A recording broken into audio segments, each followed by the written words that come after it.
नमस्कार विद्यार्थियों, मेघराज गुरुकुल में आपका स्वागत है। और आज जो क्लास आपके लिए लेके आए बहुत बेहतरीन होने वाली है। जो इस एग्जाम की आप तैयारी कर रहे हैं कॉम्पिटिटिव एग्जाम की, उसके लिए बेहतरीन क्लास आज की। तो आज की कंप्लीटली क्लास है आपकी औसत के बारे में बात करने वाले हैं। जब पढ़ो औसत की पहली क्लास है और औसत में कंप्लीटली जितने भी साधारण प्रश्न बनते हैं, बेसिक क्वेश्चंस बनते हैं, उनके बारे में कंप्लीटली चर्चा करने वाले हैं। उसके पहले औसत में जो बेसिक क्वेश्चनों में क्या क्या काम आता है उसके बारे में चर्चा करेंगे। पर अगर हम औसत की बात करें तो औसत के 3 नाम होते हैं। औसत को हिंदी में बोले तो औसत बोलते हैं, अंग्रेजी में बोले तो एवरेज बोलते हैं, या फिर इसे मध्यमान या मध्य का मान भी कहते हैं। तो ये तो इसका नाम हो गए। और औसत का मतलब होता है एक का या प्रत्येक का। औसत का मतलब होता है एक का या प्रत्येक का। एक का या प्रत्येक का जो मान होता है उसे हम औसत कहते हैं। और औसत अगर हम निकालना हो, और संख्याओं का औसत जब हम निकालते हैं तो संख्याओं का औसत होता है भैया राशियों का योगफल बटा राशियों की संख्या। संख्याओं का जब औसत हम निकालते हैं तो राशियों का योगफल बटा राशियों की संख्या। इतना ही याद नहीं रखना है हमको, क्योंकि आप जानते हैं कि औसत होता है राशियों का योगफल बटा राशियों की संख्या। बिल्कुल सही बात है, लेकिन राशियां भी सजातीय होना चाहिए। मतलब राशियां एक ही जाति की होना चाहिए। अगर दूरी की है तो सारी दूरी की होना चाहिए, वजन की है तो वजन की होना चाहिए। मतलब एक ही जाति की होना चाहिए। चाहे बड़ी चाहे छोटी हो सकती है, किलोमीटर सेंटीमीटर में हो सकता है एक ही जाति की, उनको बदला जा सकता है। लेकिन एक किलोमीटर में किलोग्राम में हो तो उनको थोड़ी बदल सकते हैं अपन। तो राशि भी सजातीय होना चाहिए।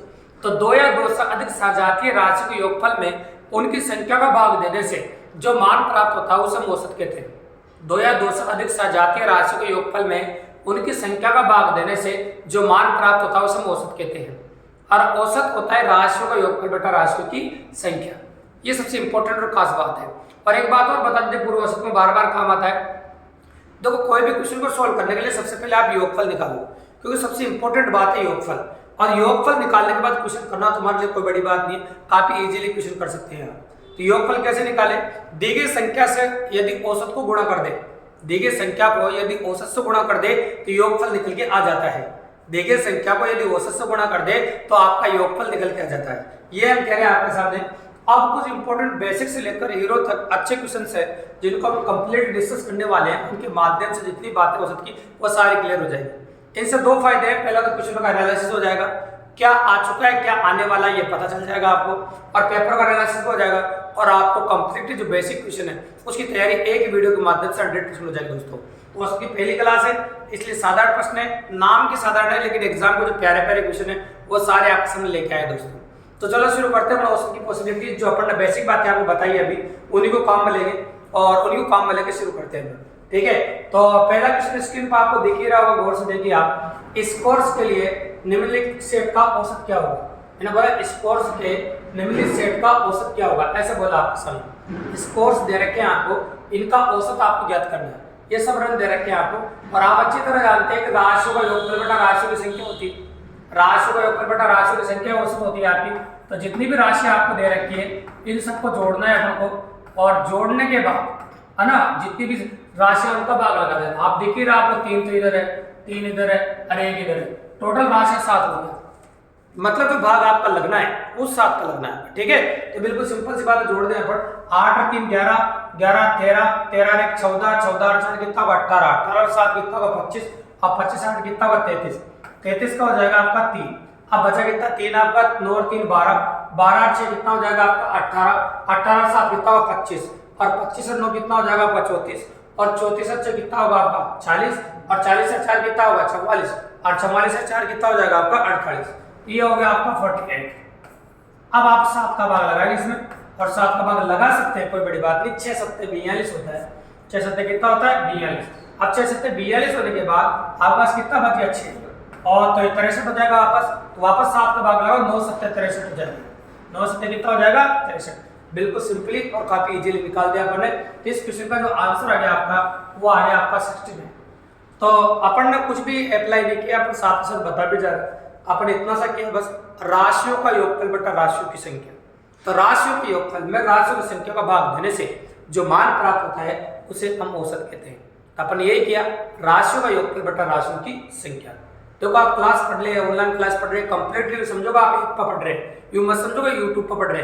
तो आप अपनी नोटबुक साथ में रख सकते हैं, साथ साथ लिख भी सकते हैं, और जब दिक्कत है कमेंट बॉक्स में बैठ करके बता भी सकते हैं दोस्तों। तो आराम से तसल्ली से पढ़िए। हम ये जो क्लास ले रहे हैं आपके सिर्फ पढ़ाने के लिए फ्री ऑफ कॉस्ट, ताकि हर बच्चा फ्री ऑफ कॉस्ट मैथ का अध्ययन कर सके दोस्तों।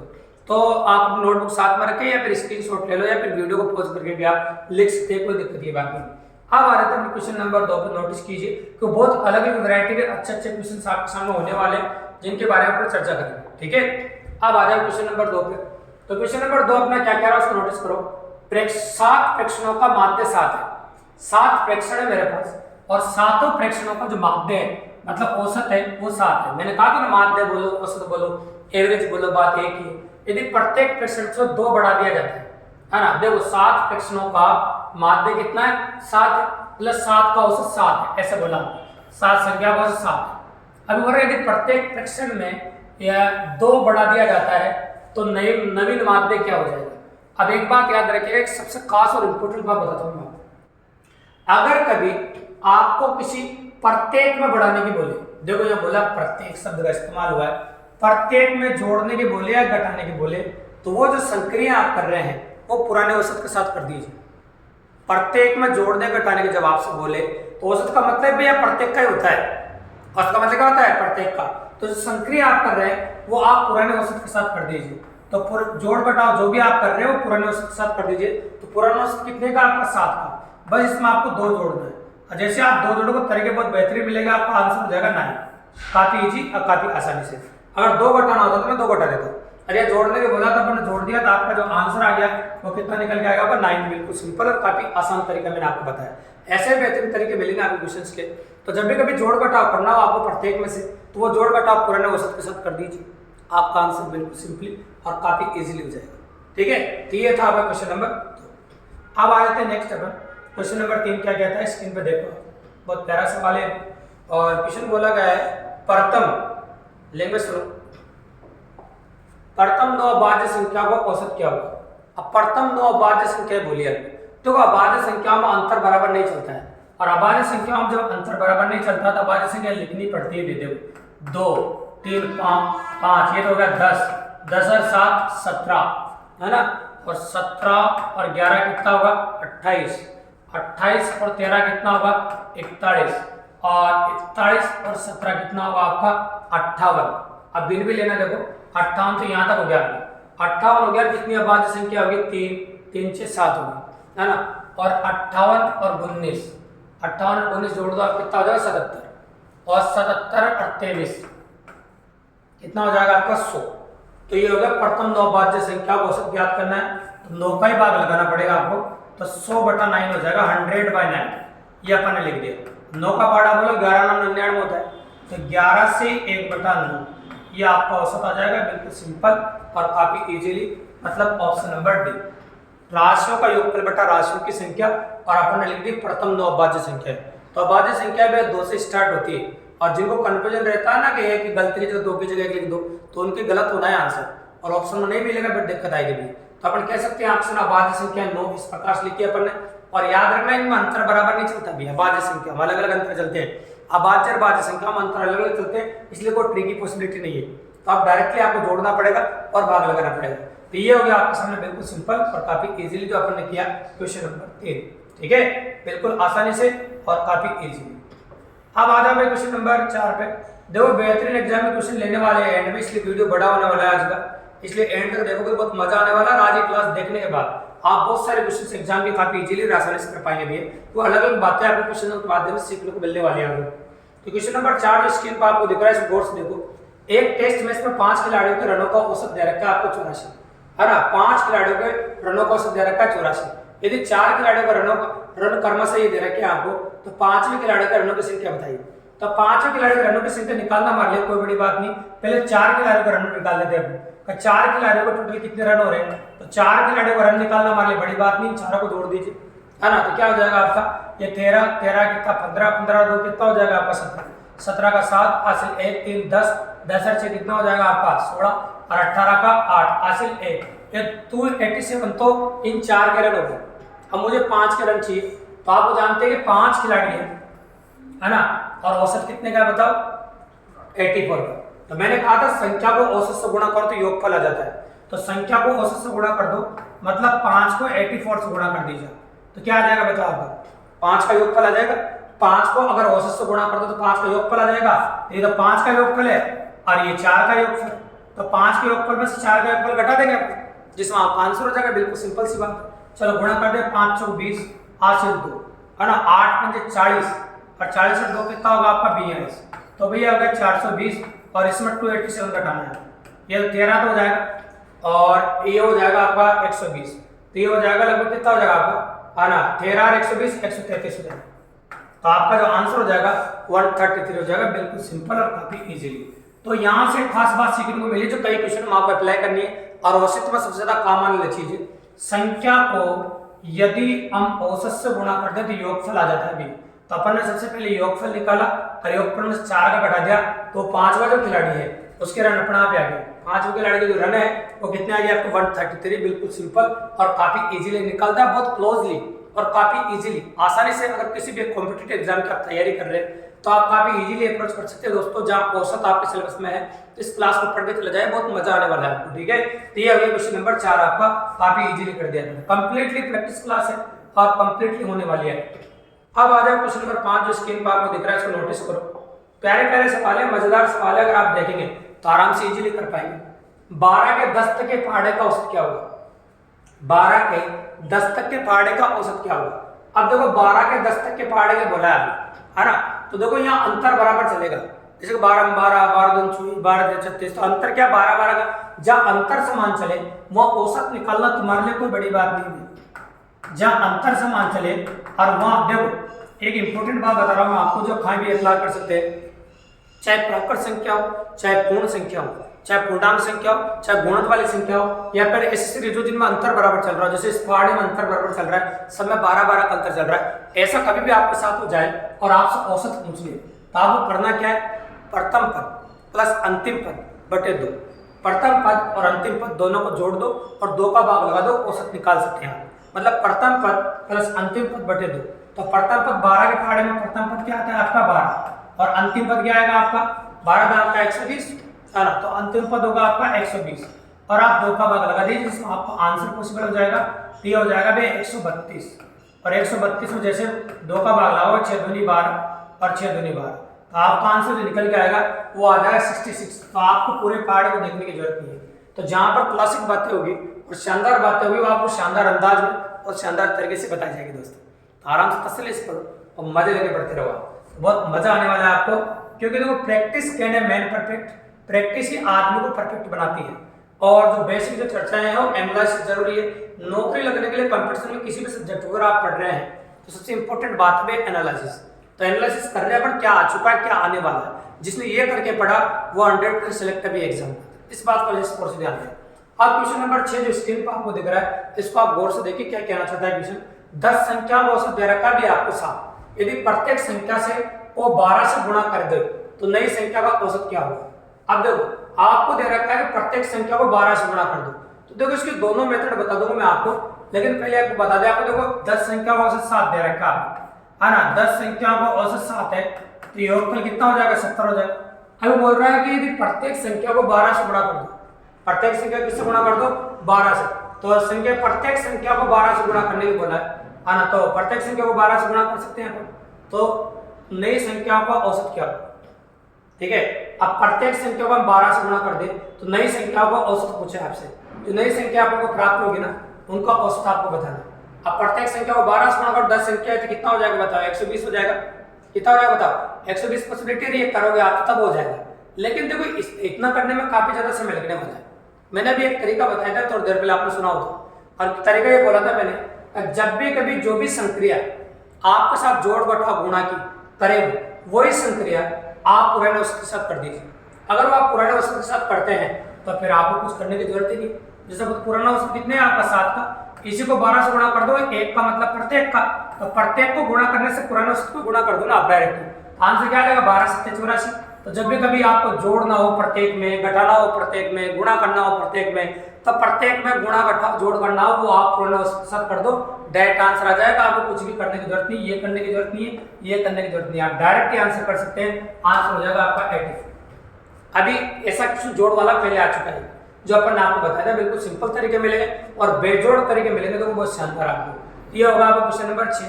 अब क्वेश्चन नंबर 6 के बाद स्क्रीन पर आपको दिख रहा है क्वेश्चन नंबर 7, इसको नोटिस कीजिए आप, बहुत प्यारा और ये भी मजेदार सवाल है।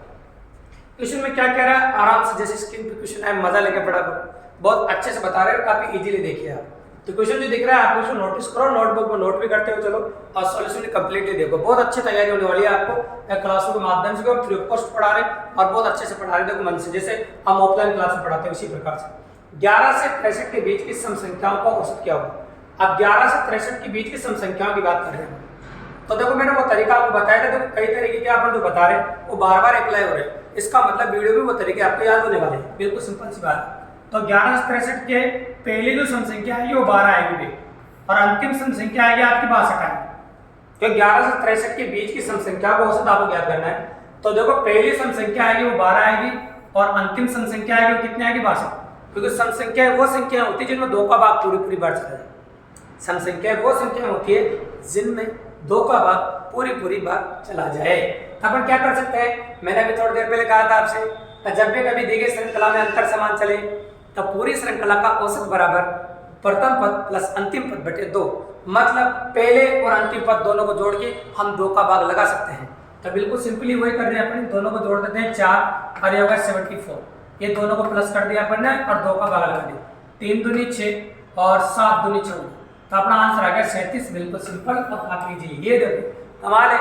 तो बिल्कुल सिंपल और काफी इजीली अपन क्वेश्चन कर पा रहे हैं और एग्जाम पॉसिबिलिटीज क्वेश्चन से जिनको आप आसानी से और काफी इजी अप्रोच कर पा रहे हैं। तो मजा आ रहा होगा दोस्तों आपको पढ़ते हुए, इसी प्रकार से मजे लेते रहिए और आगे पढ़ते रहिए, क्योंकि आज बेहतरीन क्वेश्चन होने वाले और एंड में तो ऐसे क्वेश्चन होने वाले हैं जो 2025 में अभी पूछे गए हैं, है ना, उनके बारे में भी एंड में वीडियो के एंड में बात करने वाले। बहुत मजेदार वीडियो है, तो काफी अच्छे सुनते जाइए आप क्वेश्चन नंबर 8 जो स्क्रीन पर आपको दिख रहा है उसको भी गौर से देखिए। क्वेश्चन क्या कह रहा है देखो सुनो, 3 संख्याओं का औसत 77 है, पहली संख्या दूसरी संख्या की दुगनी है। 3 संख्या का औसत दे रखा है आपको 77, पहली संख्या दूसरी संख्या की दुगनी है, दूसरी संख्या की दुगनी दे रखी है आपको और दूसरी संख्या तीसरी की दुगनी दे रखी है। तो पहली संख्या याद कीजिए भैया, बहुत प्यारा लजीज क्वेश्चन है। तो पहले तो आपको दे रखा है, देखो ये तो है औसत और ये दे रखी 3 संख्या है। तो भैया पहले सबसे पहले जब भी कभी बंटवारा करना हो, आपको किसी भी चीज का बंटवारा करना हो तो बंटवारा करने के लिए जरूरत पड़ती है भैया योगफल की, क्योंकि औसत का बंटवारा नहीं होता है, औसत तो खुद का ही प्रत्येक का होता है, अकेले का होता है, तो फिर औसत का बंटवारा थोड़ी होता है। तो सबसे पहले आप योगफल निकालो और मैंने शुरू में कहा था अगर औसत को संख्या से गुणा कर दो तो योगफल आ जाता है। तो पहले सबसे पहले योगफल निकाल रहे, 7 से 21 हासिल 2, 7 से 21 2 कितना 23, तो ये तो हो गया भैया योगफल आपका। अब मैं संख्याओं की बात कर रहा हूँ, तो 3 संख्या मान ली मैंने ABC, ये संख्या मान ली। अब जो रिलेशन चल रहे हैं उनको पढ़ते जाएंगे।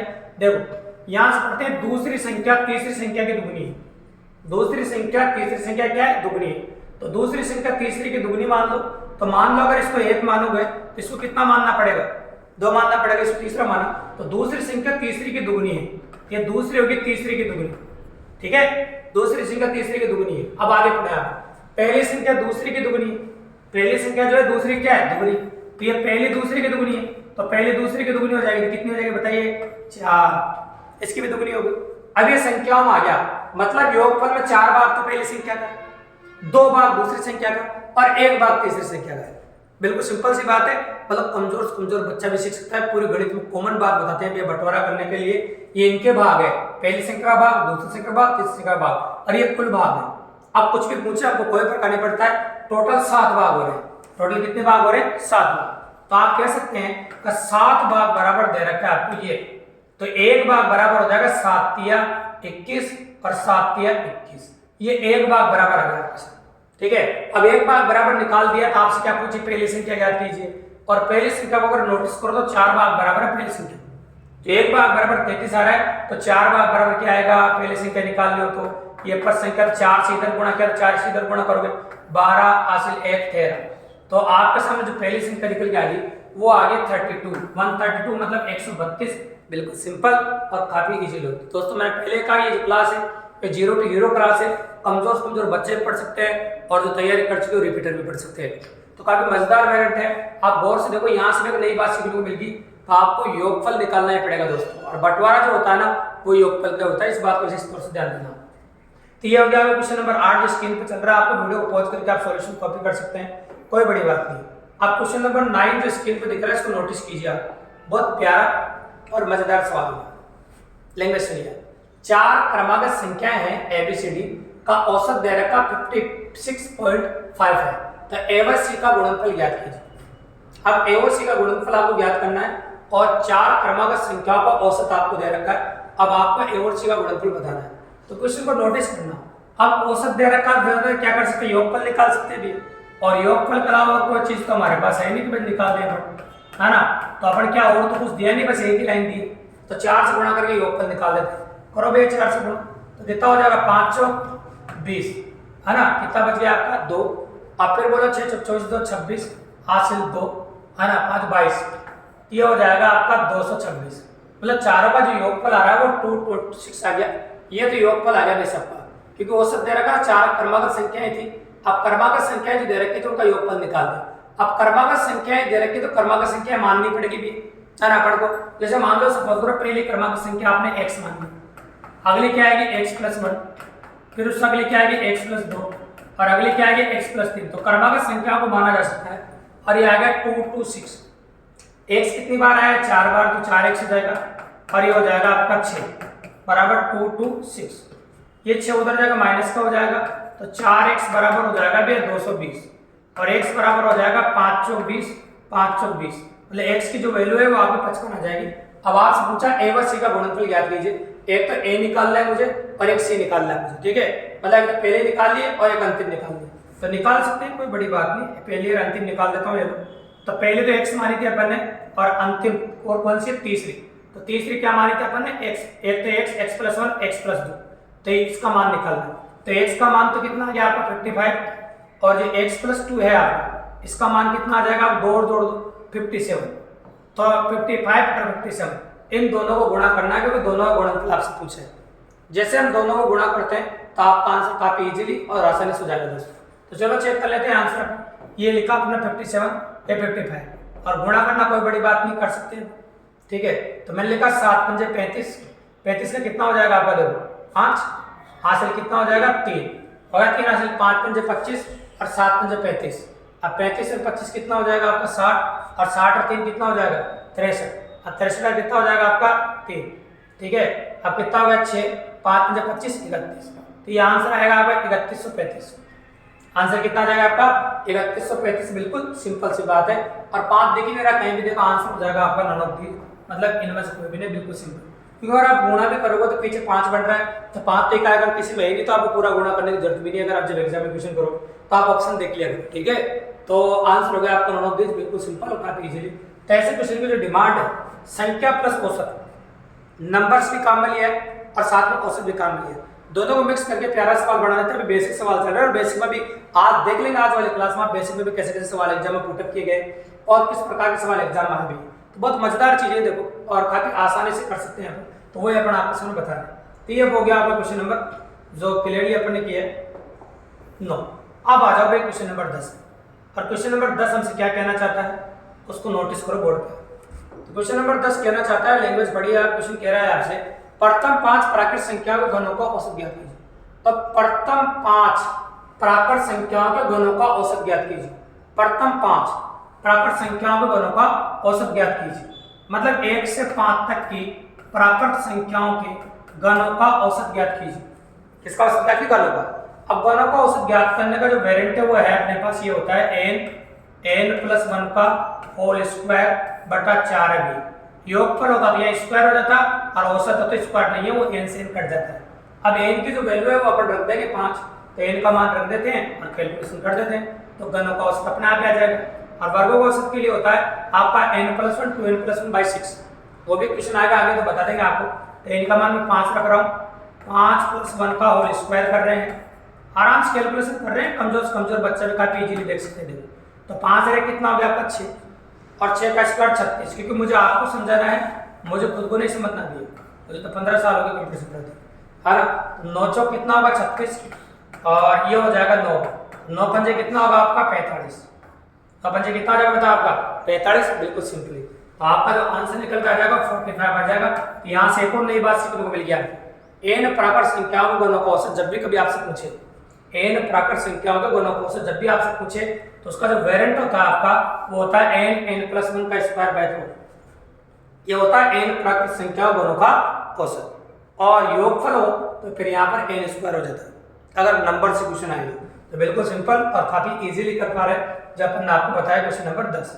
अब आ जाओ क्वेश्चन नंबर 11 पे, और क्वेश्चन नंबर 11 को स्क्रीन पे देखिए, बहुत प्यारा ये भी बहुत मजेदार सवाल है, अगर आप नोटिस करेंगे तो देखिए, एक महिला और उसकी पुत्री की औसत आयु 16 वर्ष है।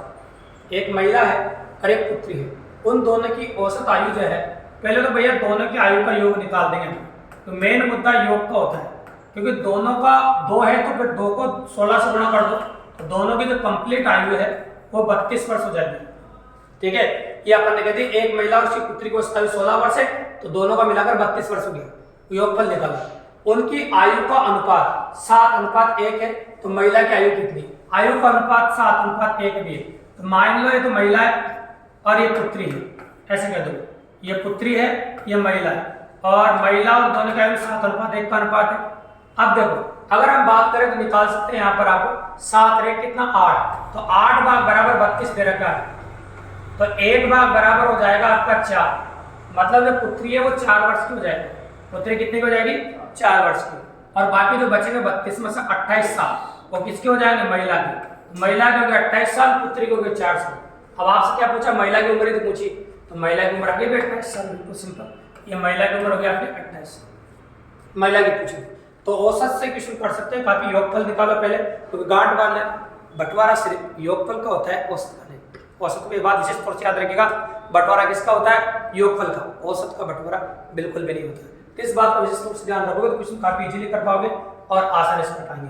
अब आ जाओ क्वेश्चन नंबर 12 पे, जो स्क्रीन पे दिख रहा है आपको। बहुत प्यारे प्यारे सवाल आ रहे हैं। मैंने पहले कहा कि एंड में वीडियो को बिल्कुल भी स्किप मत करो, और शानदार क्वेश्चन आने वाले हैं, मजेदार क्वेश्चन आएंगे। समझोगा फ्री ऑफ कॉस्ट जो क्लास आज मिलेगी ना आपको, याद करोगे जिंदगी भर वास्तव में क्लास पढ़ी है आपने और वास्तव में क्वेश्चन देखे हैं, तो 0 से 0 तक काफी कंप्लीटली क्लास होने वाली है। आगे सुनो, सेम पैटर्न में क्वेश्चन है, क्वेश्चन को थोड़ा बदला गया है और अच्छा बनाने की कोशिश की है। जैसे वो इससे थोड़ा इजी था, ये उससे ज्यादा अच्छा है। एक महिला और उसकी पुत्री की औसत आयु 46 वर्ष है, तो काम तो वही करोगे, योगफल ही निकालो। पहला काम तो हमारा योगफल निकालने का होता है 2 गुणा 46, और इनको जब गुणा करेंगे अपन तो कितना हो जाएगा आपका 92। तो ये तो योगफल हो गया, ठीक है। अब योगफल 92 हो गया, बोला उनकी आयु का अनुपात दे रखा है, तो मतलब एक तो महिला और एक पुत्री, इन दोनों की आयु का अनुपात 15:8 है, यह हमको दे रखा है। तो 8 वर्ष बाद उनकी आयु का अनुपात क्या होगा? तो भैया उम्र निकालो, 8 वर्ष बाद उनकी आयु का अनुपात निकाल देंगे। तो देखो नोटिस करो, 15 भाग इसका और 8 भाग इसका, तो 15 और 8 कितना होता है आपका 23। तो 23 बराबर दे रखा है आपको 92, तो 23 चौक 92 हो जाएगा, मतलब 1 बराबर ये हो जाएगा 4, 1 बराबर कितना हो जाएगा 4। अब निकाल लो पुत्री की, 8 से गुणा कर दो दोनों साइड, तो 8 बराबर हो जाएगा 4 8 का 32, मतलब पुत्री 32 वर्ष की हो जाएगी। पुत्री कितनी हो जाएगी? 32 वर्ष की। और 32 वर्ष की पुत्री होगी, तो बाकी जो बच रहे योगफल में से 60 वर्ष वो महिला की, तो 60 की महिला और 32 की पुत्री, ये हो गया बंटवारा। अब ये तो वर्तमान है दोनों की भी। अब आपसे बोला 8 वर्ष बाद, 8 वर्ष बाद मतलब भविष्य काल में जा रहे हैं, तो 8 वर्ष बाद भविष्य काल में जा रहे हैं, 8 8 और जोड़ दे, तो 8 से जोड़ा तो कितना होगा 68, और 8 से जोड़ा तो कितना होगा 40। अब 8 वर्ष बाद इन दोनों की आयु का अनुपात आपसे पूछा है, तो काट दो, आंसर आ जाएगा। तो चलो काट दो 8 से, 8 से तो कटेगा नहीं है ना, तो फिर आप 4 से काट दो, तो 4 से कट जाए तो 4 से काट दो, चलो 17 चौक 68 और 4 से काटो 10 बार, तो आंसर आ जाएगा आपका 17:10। बिल्कुल सिंपल और काफी इजी। देखो ऑप्शन भी काफी क्लोज मिलती है आजकल एग्जाम में, अगर हल्का सा भी चूक जाओ आगे पीछे में तो 10:17 दे रखा है। तो थोड़ी सी भी अगर आपसे गलती हो गई और कहीं भी थोड़ा सा पार्ट में मिस्टेक कर दी तो ऑप्शन काफी क्लोज रखे गए, तो आंसर हो जाएगा आपका 17:10। बिल्कुल सिंपल और काफी इजी। तो एक ही पैटर्न में 2 क्वेश्चन कराए बहुत प्यारे, और हम भविष्य काल में जाते हैं तो समय में वृद्धि होती है, और भूतकाल में जाते हैं तो समय में कमी होती है। ये समय से आपको ध्यान रखना पड़ेगा, और तीनों कालों के बारे में आपको नॉलेज होना चाहिए, तो भविष्य, वर्तमान और भूतकाल, ठीक है। ये हो गया सबसे इंपॉर्टेंट बात। अब स्क्रीन पर दिख रहा हो क्वेश्चन नंबर 13, जिसको आप नोटिस कीजिए। और क्वेश्चन नंबर 13 क्या कह रहा है आपको उसको देखिए। माना 5 बाई साप्ताहिक 60 रुपए औसत प्राप्त करते हैं, माना 5 बाई साप्ताहिक 60 रुपए औसत प्राप्त करते हैं, यदि 1 बाई 10 रुपए अधिक प्राप्त करता है तो वर्तमान औसत क्या होगा? तो देखो माना 5 बाई साप्ताहिक 60 रुपए औसत प्राप्त करते हैं, तो 5 बाइयों का जो औसत है वो 60 का है, योगफल हो जाएगा भाई 300। 1 बाई 10 रुपए ज्यादा प्राप्त करते हैं, तो आप 10 इनमें एक्स्ट्रा ऐड कर दीजिए, घर में जा रहा है पैसा, ये 310 हो जाएगा आपका। राशि का योगफल बटा राशि की संख्या, तो वापस भाग लगा दीजिए 5 का, क्योंकि आज भी तो 5 ही दे, और 2 2 को बढ़ रहे हैं, तो वैसे भी कह सकते हो डायरेक्टली आप 6 5 30 हो जाएगा। और 5 दूनी 10 हो जाएगा।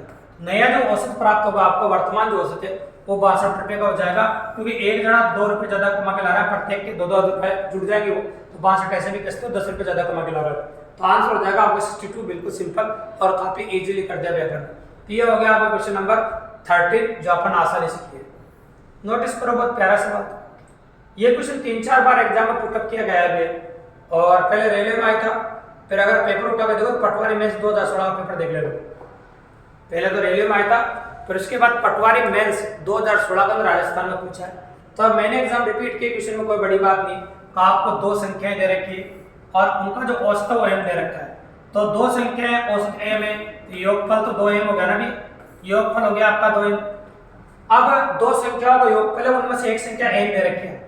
2 संख्याओं का योगफल उनमें से एक संख्या क्या दे रखी है n। अब दूसरी क्या पूछी, अरे 2 संख्याओं के योगफल में से दे रखी जो संख्या घटा दो, दूसरी संख्या अपना आप आ जाएगी। 2 संख्याओं के योगफल में से जो दे रखी जो संख्या घटा दो तो दूसरी संख्या अपना आप आ जाएगी।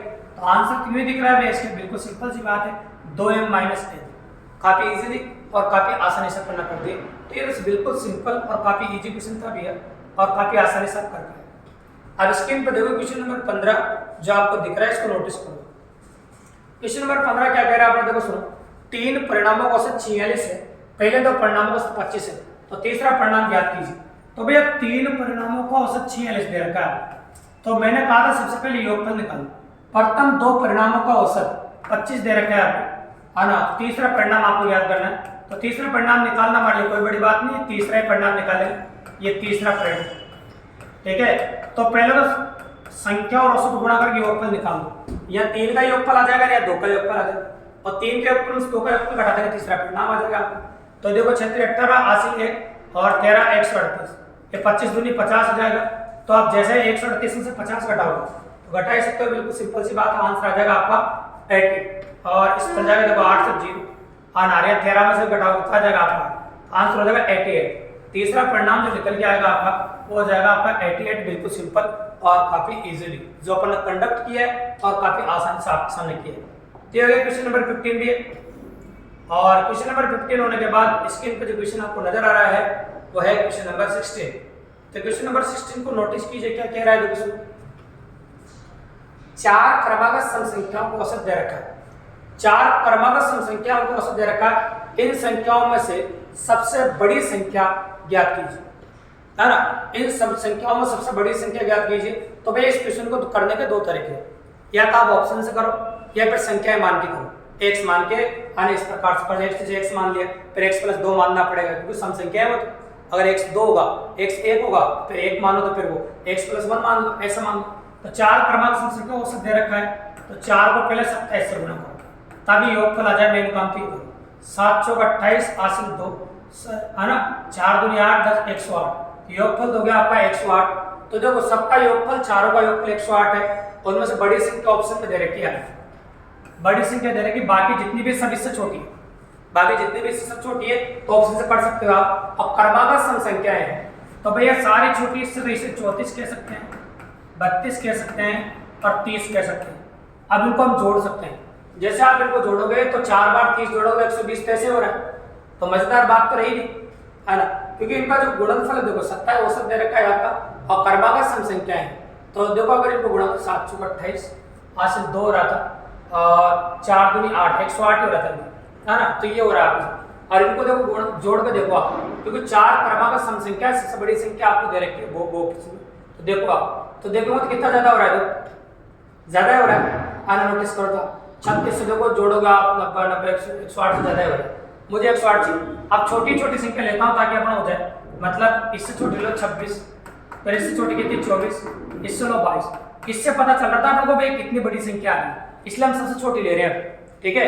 तो देखो अब जोड़ो आप, कितना आ रहा है, देखो 8 14 और 14 कितना 18, अब देखिए 6 6 6 12 12 कितना होगा आपका 8, 12 कितना जाएगा 20, हासिल कितना हो जाएगा 2 2 और 2 4 6 8 और 10, हाँ कितना हो जाएगा आपका 10, ये 10। तो 100 के आसपास हो रहा है, मतलब कम पड़ रहा है, ठीक है। हमको 108 चाहिए। अब 30 ले सकते हैं आप, 30 लो, तो सबसे बड़ी है 28 लो, है ना। कितना हो जाएगा 58 26 लो, 58 और 26 कितना हो जाएगा आपका, जो 58 26 हो जाएगा आपका 74, न 84 हो जाएगा और 84 अभी 84 24 जोड़ोगे तो 108 आएगा, ये वो है। तो आपका आंसर हो जाएगा 30 में बड़ी संख्या 30। एक तो ये तरीका है और दूसरा तरीका मैं बता दूं अगर आप करना चाहो तो, ये तो बाई ऑप्शन हो गया। दूसरा तरीका ये है कि आप x मान लो, पहली संख्या को x मान लो, दूसरी को x प्लस 1 मानो क्योंकि एक जोड़ दे। अगर पहले को आप देखो 4 क्रमागत सम संख्या है, एक को 2 मानोगे तो फिर आगे भी 2 जोड़ना पड़ेगा। एक को x मानो, फिर x प्लस 2 मानो, x प्लस 4 मानो, फिर x प्लस 6 मानो, उन सबको जोड़ के 108 के बराबर कर दो, वहां से आपको x का मान आ जाएगा। तो ऐसे भी कर सकते हो मान के भी, लेकिन थोड़ा सा टाइम कंज्यूमिंग है, या ऐसे करो या फिर ऐसे करो, दोनों तरीके मैंने आपको बता दिए, कर सकते हो। अब आ जाओ क्वेश्चन नंबर 17 पे जो स्क्रीन पे दिख रहा है आपको, इसको गौर से देखो। क्वेश्चन नंबर 17 क्या कह रहा है इसको नोटिस करो। तीन संख्याएं क्रमशः 4 अनुपात 5 अनुपात 6 के अनुपात में है और उनका औसत 25 है, तो सबसे बड़ी संख्या क्या है? ठीक है, औसत 25 दे रखा है। मैं आपको पहले कह चुका हूं कि कोई भी क्वेश्चन करने के लिए हमारे लिए सबसे इंपॉर्टेंट चीज है योगफल। मैं ये बार बार सिखा रहा हूं आपको। तो देखो संख्या कितनी है? 3 को आप औसत से गुणा कर दो तो ये योगफल आ जाएगा 75। अब तीनों संख्या में अनुपात तो आपको दे रखा है, तो देखो तीनों संख्या में अनुपात दे रखा है, तो 4 भाग 5 भाग 6 भाग जोड़ दो 15 भाग हो गया, तो योगफल जो है वो 15 भाग के बराबर है। अब 15 भाग बराबर हो जाएगा 75, तो एक भाग बराबर हो जाएगा आपका कितना? 15 5 75, 5 हो जाएगा। और आपसे पूछिए सबसे बड़ी संख्या ज्ञात कीजिए, तो सबसे बड़ा अनुपात कितना है? 6, तो 6 से दोनों साइड गुणा कर दो, 6 पंजे 30। तो आपका आंसर जो बड़ी संख्या जो निकल के आ रही है वो हो गई आपकी 30। सबसे बड़ी संख्या जो निकल के आ रही है वो कितनी होगी आपकी? 30। बिल्कुल सिंपल और काफी इजीली कर दिया अपन। तो इसमें देखो क्या होता है कि योगफल मेथड, बेस्ट मेथड है, यूनिटी मेथड, इसको हमेशा इस्तेमाल करते हैं पूरे गणित में अपन, और इसी से क्वेश्चन करते हैं। देखो तो काफी इजीली और काफी आसानी से क्वेश्चन कर पा रहे हैं। देखो हो जाएगा आपके सामने। आप क्वेश्चन नंबर 18 देखो। क्वेश्चन नंबर 18 क्या कह रहा है? देखो सुनो, तीन संख्याओं में पहले संख्या दूसरी संख्या की दुगुनी और दूसरी संख्या तीसरी संख्या की 3 गुनी है, यदि उनका औसत 100 है। ऐसा क्वेश्चन कर चुके हैं, उनका औसत 100 दे रखा तीन संख्याओं का आपका। तो पहले तो योगफल निकाल दो आप। तो पहले योगफल निकालोगे 3 गुणा 100 बराबर ये हो जाएगा भैया 300। तो पहले तो योगफल निकाल दो। अब तीनों संख्याओं को लिखना शुरू करते हैं। मान लीजिए तीनों संख्या ABC मान ली मैंने। अब यहाँ से पढ़ना शुरू करते थे। दूसरी तीसरी की 3 गुनी है, दूसरी तीसरी क्या है? 3 गुनी। तो दूसरी जो है ना वो तीसरी की 3 गुनी है, तो ये दूसरी तीसरी की 3 गुनी कर दी। ऐसा क्वेश्चन अपन कर चुके हैं। फिर आगे बोला पहली दूसरी की दुगुनी है, पहली की दूसरी क्या है? दुगुनी, मतलब ये जो है ना इसकी दुगुनी है। तो 3 का दुगुना कितना होता है? 6। अब 6 भाग इसका, 3 भाग इसका, 1 भाग इसका, टोटल भाग कितने हो गए? 10 भाग। और 10 भाग बराबर दे रखा है आपको 300। ये 10 भाग बराबर 300, तो मतलब 1 भाग बराबर हो जाएगा आपका 30। 10 भाग बराबर कितना होगा? 300। तो 1 भाग बराबर कितना हो जाएगा आपका? 30। अब आपसे क्या पूछा? सबसे बड़ी संख्या ज्ञात कीजिए। तो सबसे बड़ी संख्या कितनी होगी? 6 भाग बराबर। तो 6 से गुणा कर दो तुमसे, तो 6 बराबर हो जाएगा 6 3 18, मतलब 180। मतलब सबसे बड़ी संख्या जो आपके सामने निकल के आ रही है वो आ रही है आपकी 180। बिल्कुल सिंपल और काफी इजी। तो पहले योगफल निकालो भी, और योगफल निकालने के बाद हम ऐसा कर सकते हैं काफी इजीली और काफी आसानी से। अब देखो क्वेश्चन नंबर 19 तो बोर्ड पर दिख रहा है, बहुत प्यारा सवाल है, अगर आप नोटिस करें। 6 लगातार विषम संख्या का औसत दे रखा 48। 6 लगातार विषम संख्या का औसत कितना दे रखा आपको? 48। तो सबसे छोटी तथा सबसे बड़ी संख्याओं में अंतर क्या होगा? देखो 6 लगातार विषम संख्या का औसत दे रखा है आपको, तो औसत दे रखा तो पहले योगफल ही निकालो भैया। तो योगफल निकाल ले पहले, बार बार योगफल ही निकालते हैं। तो योगफल निकालो पहले, तो योगफल बराबर 6 गुना 48 हो जाएगा आपका। तो कितना हो जाएगा? 6 8 48, 48 का कितना होगा? 8, 8 से 4, 6 चौक 24 और 4 कितना हो जाएगा आपका? 28। ये हो जाएगा 288। ठीक है, बिल्कुल सिंपल है। तो 6 लगातार विषम संख्या का औसत 48 है। सबसे छोटी तथा सबसे बड़ी संख्याओं में क्या अंतर है? सबसे छोटी तथा सबसे बड़ी संख्याओं में क्या अंतर है? तो विषम संख्याएं ले सकते हैं अपन। तो मान लीजिए सबसे छोटी विषम संख्या अपन ने ले ली आपके सामने x, ठीक है, और 6 लगातार विषम संख्याएं हैं, तो फिर आपको x + 2 लेना पड़ेगा, फिर x + 4 लेना पड़ेगा। विषम भी है क्योंकि 1 लोगे तो यहाँ 3 होगा और यहाँ 5 होगा, x का मान 1 मान लो आप, ठीक है। फिर x + 6 लेना पड़ेगा, x + 8 लेना पड़ेगा। कितनी हो गई देखो आप? 2 2 4 और 1 5, और x + 10 लेना पड़ेगा, है ना। और इन सबका योगफल 288 दे रखे हैं, जोड़ दो क्योंकि 6 लगातार है, 6x तो नहीं, प्लस 6 और 6 12, 12 कितना होगा? 20, 20 और 10 कितना होगा? 30, बराबर हो जाएगा 288। तो उधर जाकर माइनस का हो जाएगा, तो 6x बराबर हो जाएगा आपका 258। ठीक है, अब काट दो आप 6 से, इधर 6 चौक 24 और 6 3 18, तो x का मान आ गया 43। तो क्या बोला आपसे, सबसे छोटी सबसे बड़ी में अंतर, तो सबसे छोटी सबसे बड़ी में अंतर करना हमारे लिए कोई बड़ी बात नहीं, कर सकते। तो सबसे छोटी जो संख्या निकल के आई वो तो 43 आ गया, और सबसे बड़ी में कितना 10 का अंतर दिख रहा होता है ना। सबसे छोटी सबसे बड़ी में अंतर जो क्लियर है वो तो वैसे बहुत ज्यादा 10 का अंतर रहता है, देखो तो आपको बता दें तो ये कितना हो जाएगा 53, और दोनों में अंतर कितने का है 10 का, तो आपका आंसर कितना हो जाएगा 10। अब एक बात बता दें आपको, और देखो जैसे आप संख्या लिख रहे थे उस टाइम भी आपको अंतर का पता चल रहा था, तो इतना करने की जरूरत नहीं है आपको, और योगफल वगैरह भी देखने की जरूरत नहीं। देखो आप जब यहाँ मान रहे थे इन दोनों में 10 का अंतर आ रहा था, पहले x प्लस 10 में से x घटा दे तो 10 ही रहता, x प्लस 10 में 10 घटा कितना होगा 10। तो आपको ये जो कैलकुलेशन है ये नहीं भी करो तो जरूरत नहीं पड़ेगी, डायरेक्ट आंसर हो जाएगा आपका ठीक है। क्वेश्चन करने के दो तरीके हो गए, तो आंसर होगा 10, सबसे बड़ी सबसे छोटी में अंतर होगा आपका वो 10 का अंतर हो जाएगा, बिल्कुल सिंपल और काफी इजीली जो अपन ने किया आपके सामने। अब आ जाओ भाई क्वेश्चन नंबर 20, स्क्रीन पर आपको दिख रहा है, इसको गौर से देखो। और क्वेश्चन नंबर 20 क्या कह रहा है अपना, उसको नोटिस देखो, बहुत प्यारा और मजेदार सवाल, आराम से देखते रहो दोस्तों, कोई जल्दबाजी नहीं, तसल्ली से पढ़िए। तीन संख्याओं का औसत दे रखा 60 है, यदि उन्हें पहली संख्या शेष दो संख्याओं के योग की 1/4, तो तीन संख्या को औसत दे रखा तो पहले तो काम योगफल ही निकाला करो, तो इसको गुणा कर दिया तो 180, तो योगफल आ गया 180, क्या आ गया योगफल। तो पहला काम तो देखो योगफल निकालने का है। फिर आगे क्या बोला, यदि उनमें से पहली संख्या को a मान लो, फिर बराबर शेष दो संख्याएं b और c मान लो।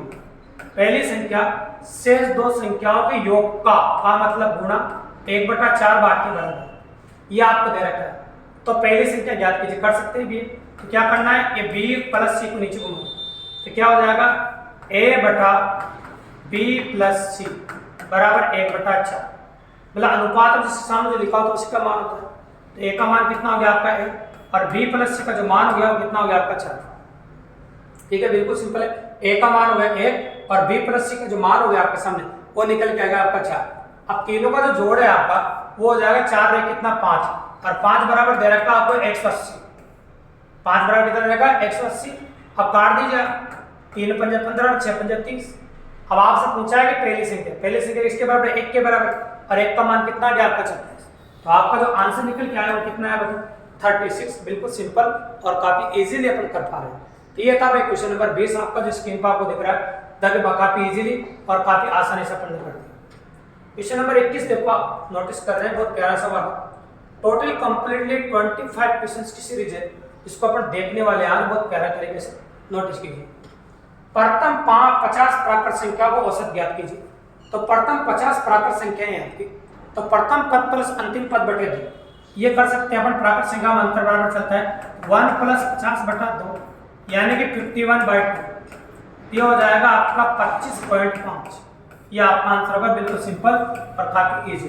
तो जब भी कभी ऐसा दिखाई दे जिसमें अंतर समान चले तो आप डायरेक्टली कह सकते हो प्रथम पद प्लस अंतिम पद बटे 2, ये डायरेक्टली आंसर हो जाएगा। तो क्वेश्चन नंबर जो 21 था वो काफी इजी था और आसानी से अपन ने कर दिया।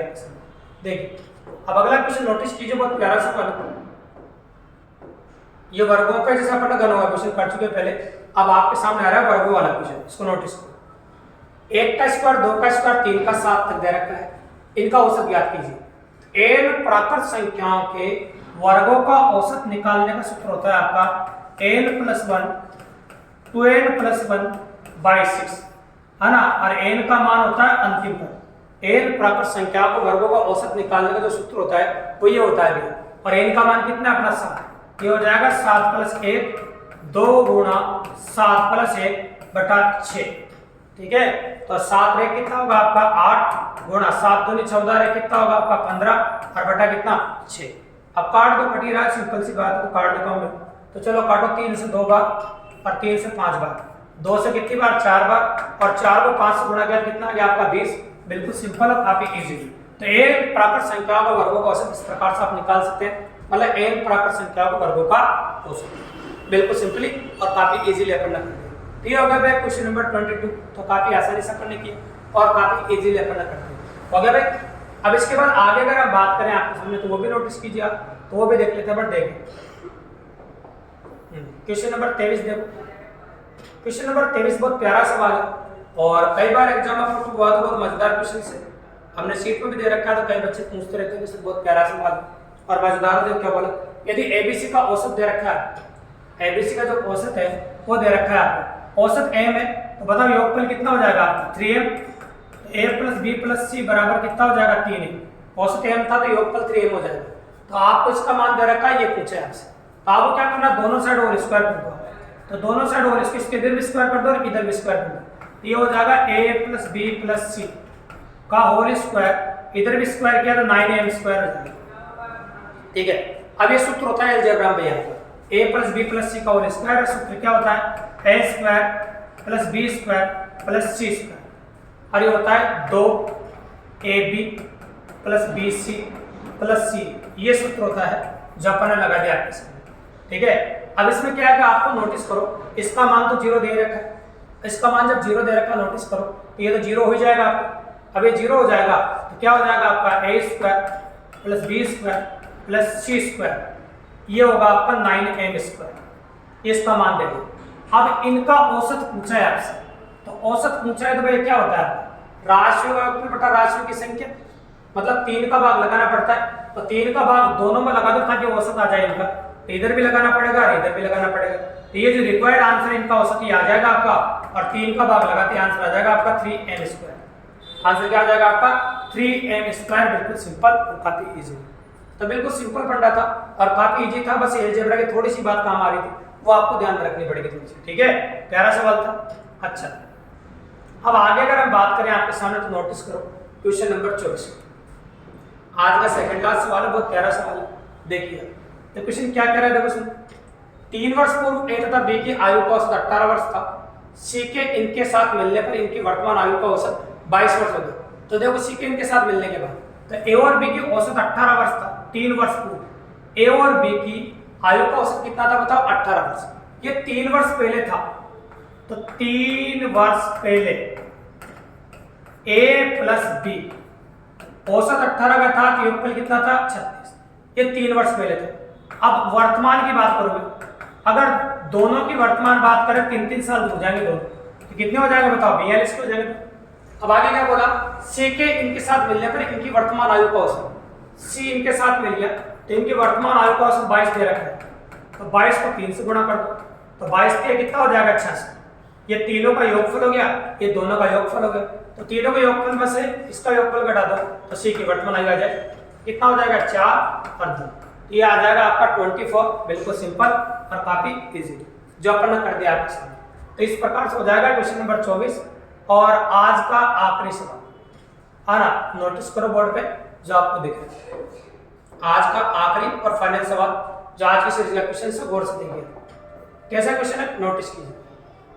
ए तथा बी की औसत दे रखा है, योगफल कर सकते हैं ए प्लस बी करके, तो ए प्लस बी बराबर 60 हो जाएगा। फिर बी प्लस सी का औसत दे रखा है, तो बी प्लस सी का औसत दे रखा है 32, तो योगफल 64 हो जाएगा। फिर सी प्लस ए दे रखा है, इनका दे रखा है 34, तो योगफल 68 हो जाएगा। तो सी की औसत आयु ज्ञात कीजिए। तो सी की औसत आयु निकालना हमारे लिए कोई बड़ी बात नहीं, आप निकाल सकते हैं। कैसे?